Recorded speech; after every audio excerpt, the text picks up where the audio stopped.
नमस्कार। दशहरा और विजयादशमी की पौराणिक कथा।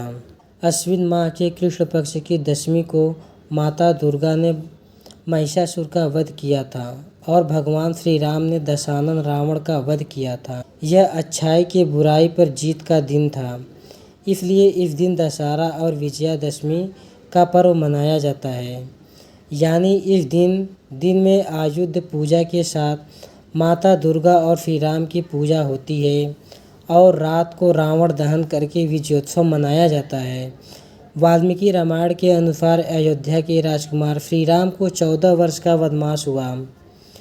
उनके साथ उनका भाई लक्ष्मण और पत्नी सीता भी वन में रहते थे। एक दिन माता सीता का अपहरण करके रावण अपने देश लंका ले गया था। भगवान राम ने ऋष्यमुख पर्वत अश्विन प्रतिपदा से नवमी तक आदि शक्ति की उपासना की थी।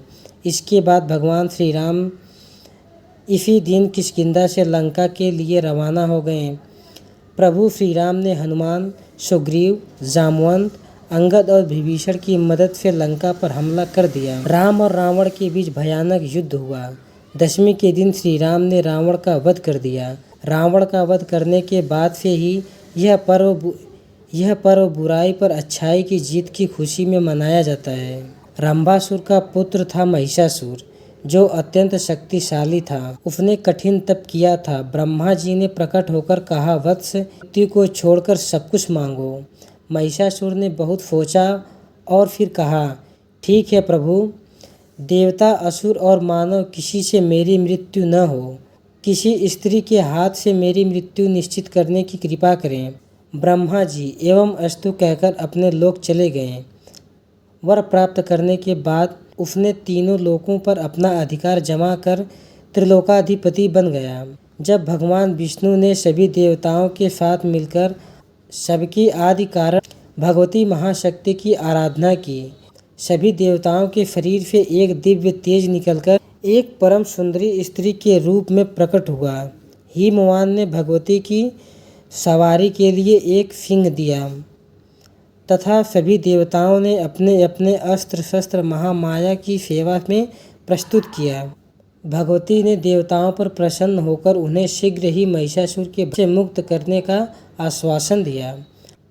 भगवती दुर्गा हिमालय पर पहुंची और अट्टहास पूर्वक घोर गर्जन की। महिषासुर के असुरों के साथ उनका भयंकर युद्ध छिड़ गया। एक एक करके महिषासुर के सभी सेनानी मारे गए। फिर विवश होकर महिषासुर को भी देवी के साथ युद्ध करना पड़ा। महिषासुर ने नाना प्रकार के मायिक रूप बनाकर देवी को छल से मारने का प्रयास किया, लेकिन अंत में भगवती ने अपने चक्र से महिषासुर का मस्तक काट दिया।